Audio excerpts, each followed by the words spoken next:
Hola, hola amigos, bienvenidos a nuestro canal Más Urbano TV, donde encuentras lo más urbano. Vinyl's the best.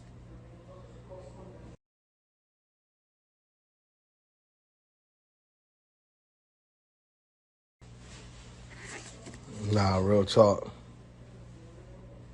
Man, I miss my vinyl. It's nothing like vinyl. It's beautiful. Yeah, and when I get my hair cut, it's gonna be the most legendary cut you ever seen in your life. So, what do you want to do today? Basketball. You want to play basketball? And what else? Sand. Play with the sand? Are we swimming today? I told Beach it's the smartest thing you ever did. Let's take a look. Wow. They call it the Grammy headphone.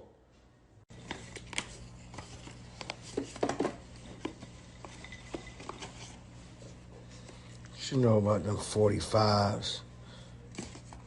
This is so classic. Nah, real talk. Still in the meeting. Still in the meeting. Still in the meeting. Shout out Beats by Dre.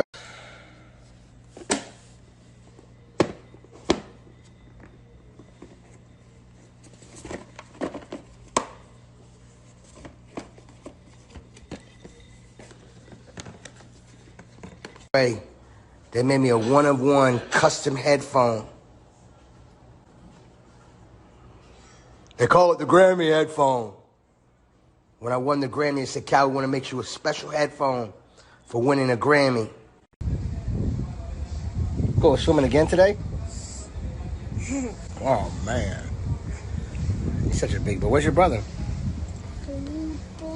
What'd you say? Gente, yo siempre que me levanto, vengo aquí. Esto está en una playa escondida, que aquí no hay nadie, ni una persona. Señorinas, vengo ya mismo, voy a ir a verificar la casita del lado. Vengo en unos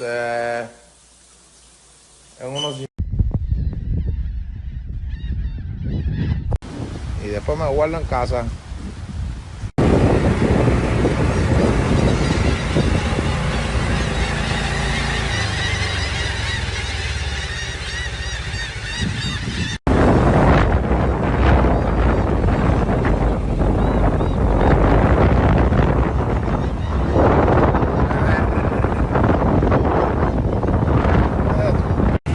Viendo los pajaritos.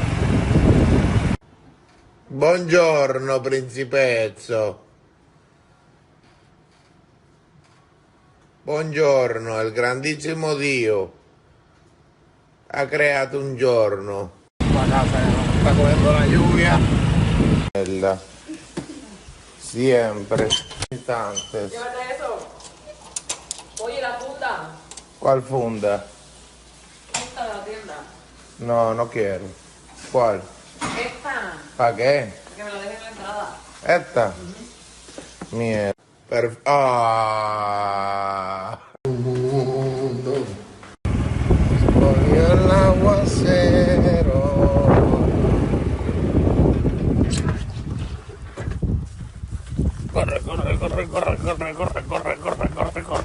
Corre. Ay.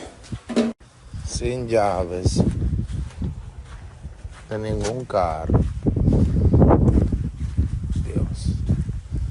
Que volvieron de una vez. Que volvieron los pájaros.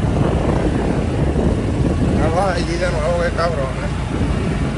Viendo los pajaritos. Viendo todos los que hay. Mira, mami, en la casa, mira. Hay arcoíris en casa.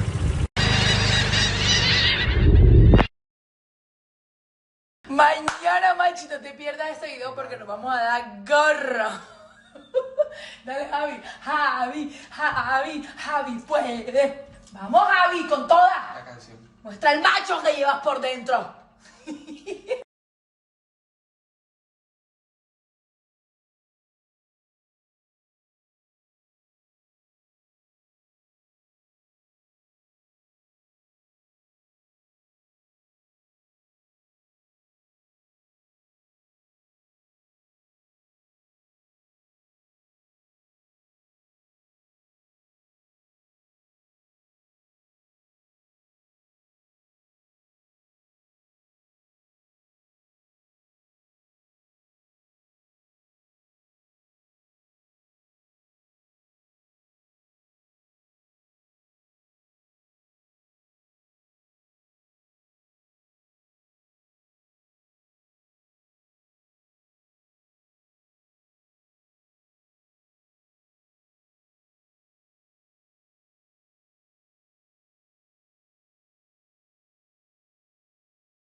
And we are back.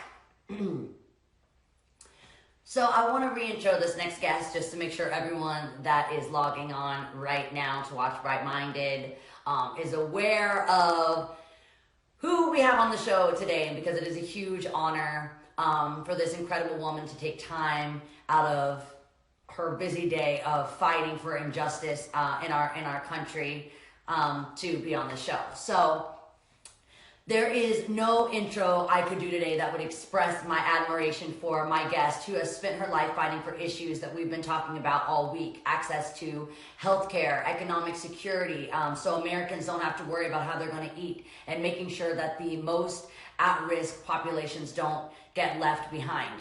She grew up in Oklahoma and then worked as a teacher, a lawyer, and professor. After Wall Street crashed our economy in 2008, she fought to create the Consumer Financial Protection Bureau to protect families across the country. She has been Massachusetts Senator since 2013 and is one of my personal heroes.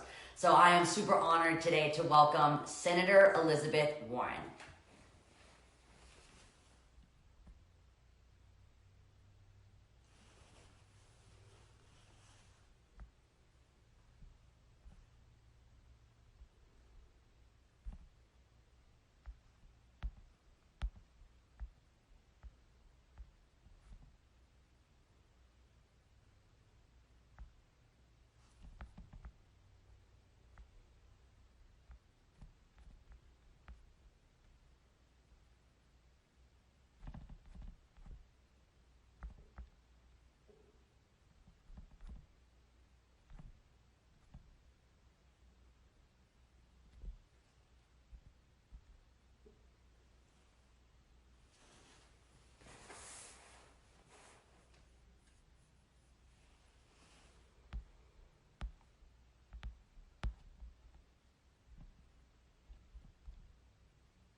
I'm really excited. Yep, got it. Hi. How are you? Thank you so much, Senator, for being here on my show today. I'm delighted to be on your show. It's pretty fabulous. Thank you so much, and as are you. You know, I've just been so inspired by you and all of your work and fighting for the most vulnerable populations, and that's something that's been really important for this show to highlight. You know, this is also a show that's reaching folks worldwide, so Yep. It's amazing to connect so many people and to go, this is what is similar in our country with our experience in COVID-19, and here's something that's really unique to our experience. And so to have you here representing the states has just been incredible. And I have only a few questions because you have a lot of work to do. But I'm just really happy to be here with you, and so happy that you reach out to so many people with this set of issues. So I'm ready to talk about whatever you want to talk about. Thank you so much. You know, I know that you're fighting for Americans and you're making sure that the most vulnerable in our communities are protected, especially during times of crisis. And I saw that the latest jobless claim numbers that came out just this morning are shocking. It's 22 million Americans have filed unemployment claims in the past month. That's just the number of people who have filed. So can you tell us what you were proud of in the first relief packages, and what are important initial steps, and what are you pushing for in the next relief package that we're hearing is in the works? Okay, great question. So let's start with the thing that's most important, and that is we've got to support making sure there's health care for everyone, and that means supporting our healthcare workers. In the first package, what we got and what we also need in the upcoming packages is making sure there's plenty of money for personal protective equipment, for the masks and the gowns, so that people can protect themselves. Making sure there's enough money in there for respirators, so people who are desperately sick can get the respirators and have a chance to survive. Making sure there's enough money for testing. Absolutely critical. We've got to be testing, not thousands more. We need tens of millions of tests, because the way testing works, you don't just want to test people who are already sick. You don't want to just test people who are clearly showing symptoms of coronavirus. You want to test people who appear to be healthy so you can see what this thing is doing in the population. And that's how you can track it and get ahead of it instead of always chasing it behind. So we had a lot of money for that in the most recent package, and we need to get more money for it in the next package. Second part is we always have to think about supporting our families, supporting people who are under a lot of stress. So in the first package, we did something really great, and that is expanded unemployment insurance. And we expanded it in both directions. So unemployment used to always be just people who had regular full-time jobs. Everybody else was cut out. And frankly, it wasn't very much money. So we did two things. We put in that people who are part-time, who are gig workers, who are self-employed, as well as people who are full-time regular employed, everybody can apply for unemployment if they're out of work. And that's going to make a big difference in the lives of a lot of people. Second thing is whatever the state is paying, the federal government's going to put $600 a week on top of that. So that's going to help a lot of people be able to pay the rent, to be able to buy groceries, to be able to take care of themselves and their families. Really, really good. As I think about the next bill, now that we've got that in on unemployment, that's for 4 months. Now, you know me. I want to see us make that permanent, because these are the kinds of changes we need to be making.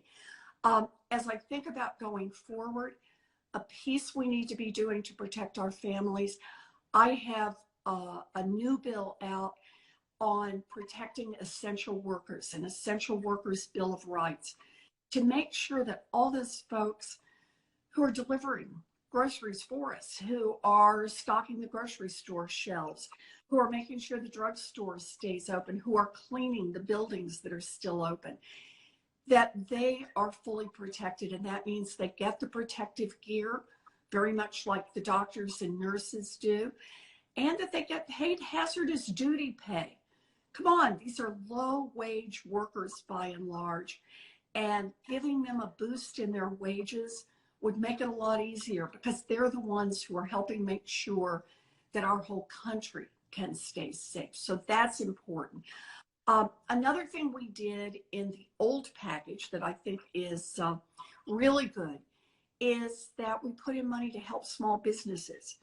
So businesses that have fewer than 500 employees can get their payroll covered for a couple of months. And, you know, that's going to help a lot of our local restaurants and local coffee shops and just those small businesses that keep everything going. They're really having a tough time now. something we got to do going forward is we've got to expand that and make sure it's there to help these businesses get open again once we're ready to open the economy. But that's how I think of it. First is our health. Second are people who are most vulnerable, people out of work, people who are still doing work on the front lines. And third is how we support our economy going forward. What I love that you said in that also is, well, you know me, I can't stop with what I need now. It's what we need in the future. Yeah. So, Yeah. you know, really taking this experience, because we talked on the show a lot about the pre-COVID-19 world and saying, I want to go back to last year. Well, we don't want to go back to last year. No. We never want to go back to even yesterday. We want to go to tomorrow, and we want to take this lesson, learn for what we need to have in place permanently, because that's something that when I spoke to the doctors on our medical episode, we were talking about, you know, a reserve and talking about how that's exactly what you would do for the military. So why would we not have that for health? And so we were talking about just learning this lesson and knowing what we need to do for the future. My dog is very impressed that I have such a privilege to Warren on the show. Hello. Haley's around here somewhere. He was here a minute ago. So. I've seen your dog on Instagram. I love your dog. But we were just talking about not wanting to go to pre-COVID-19 world, a world that we've learned and that we're protecting ourselves for when this could happen again. So one of the things I wanted to, what do you want to see to keep helping Americans who are hurting financially, and how to help essential workers who are on the front lines right now? Not only what you can do, but what can the general public, how can we be of service to those who are of service to us? That's a great question, Miley. Part of it is just to be considerate and remember those packages don't just arrive on your front doorstep all by themselves. That there are a lot of people out there doing a lot of hard work while the rest of us are sheltering at home, that they still have to show up and they are at some real risk. So everything you can do to lighten that burden for them, I think is a good one. And part of it is stand in your front window and wave and say thank you. Even if you know, we're all social distancing right now, but be sure to thank people. And people who come and deliver food, come on. This is the time, if you can, dig deep. It's time for big tips. It's a time to say in a tangible way, I'm grateful for the effort you put in, because I think it's very, very important. I think that's fun. And I am also, I encourage a lot of crafting on this show. So making signs from the window, being able to write, I appreciate you. Yeah. You know, leaving things like that you can be protecting their safety, since they are going to see so many people. But leaving, I've seen a lot of great posts of people leaving notes on their doors, or just, you know, picking some flowers and just brightening up their day, because I think a lot about who's delivering our mail and who usually those are people in my life that brighten my day, and they become like friends. So it's really important to make sure the essential workers know how appreciative we are. While people want to work together right now to get something done, a lot of times it seems like the support isn't there in terms of championing policies that can really create a meaningful change for so many people. The policies that you're calling for now, how do you stay positive during a time like this when a crisis is just so large? Yeah. Well, you know, Miley, at a time like this, you can do one of two things. You can give up or you can fight back. And me, I'm fighting back. Because always, exactly right. Stay in the fight.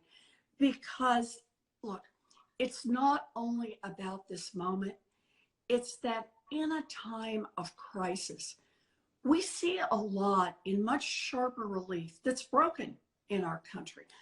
For example, you were just talking about it with the doctors, with the other healthcare professionals, that as a country, we think a lot about our defense in terms of weapons and a defense department, but we don't think about long-term consequences of health with nearly the same urgency.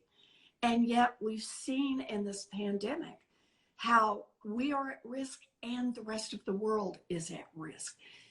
This is a time for us to actually have that conversation about what kind of leadership we want, what kind of a country we want, where we want to focus.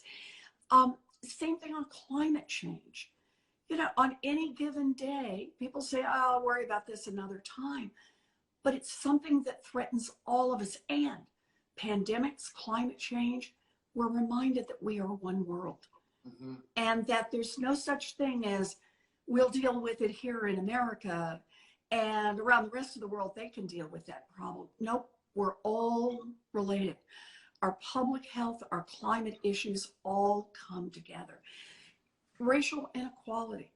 You know, we know in this country that we have terrible healthcare disparities, that African Americans, for example, are more likely to have diabetes, more likely to have asthma, less likely to get the treatment that they need, that African American mothers die in childbirth at about 3 times the rate of white mothers.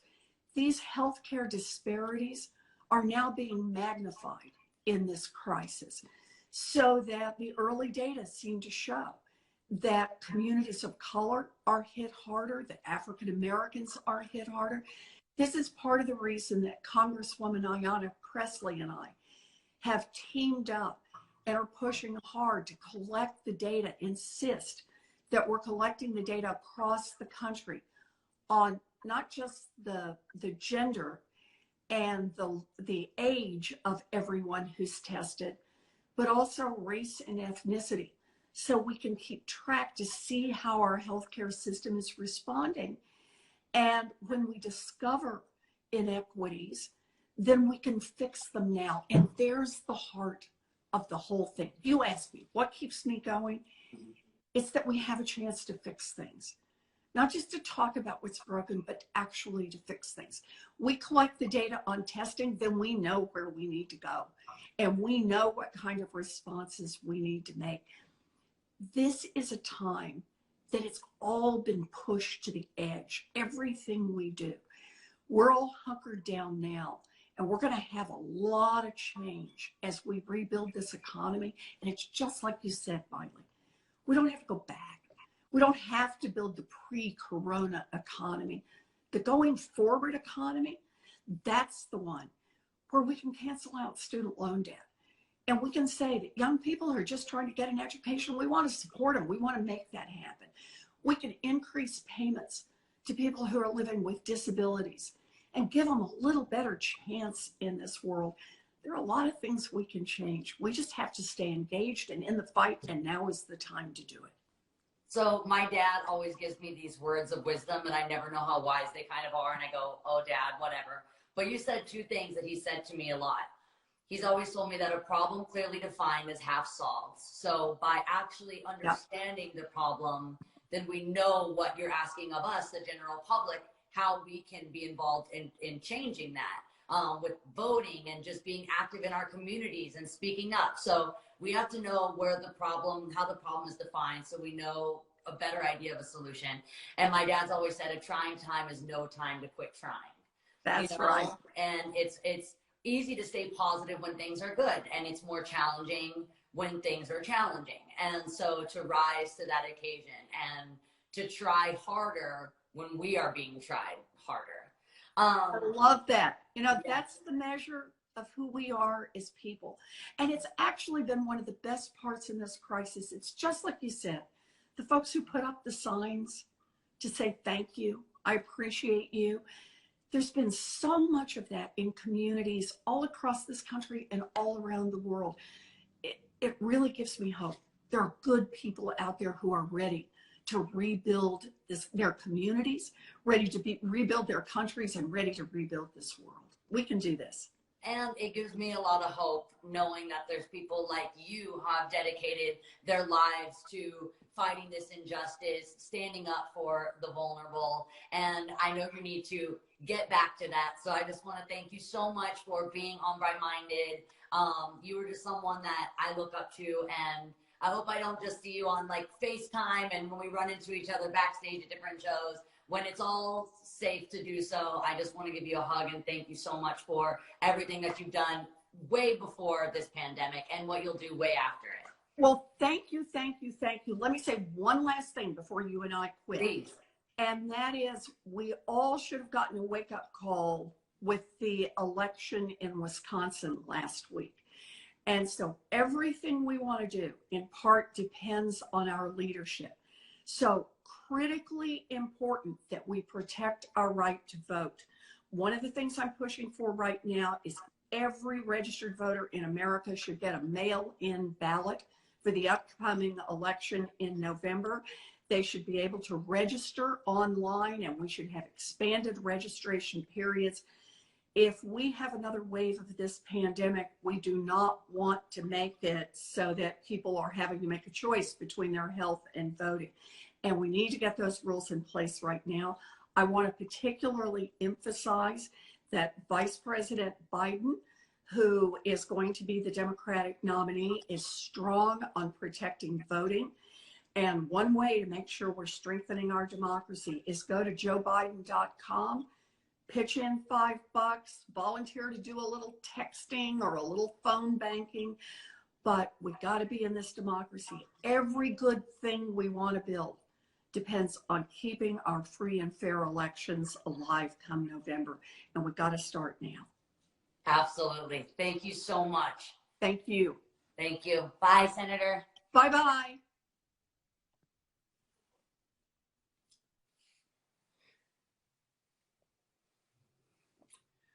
She is just the most badass woman ever. I'm just so inspired, and I'm on fire. She actually answered that question for me.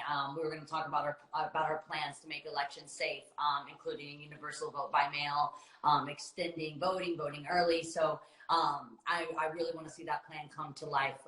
It's really important that we are led by someone with those values. Thank you, everyone, for tuning in, and please keep sending in your hashtag highlighting heroes. I want to highlight more of your local heroes, and I'll see you tomorrow for the very last episode of a very special week. Love you guys.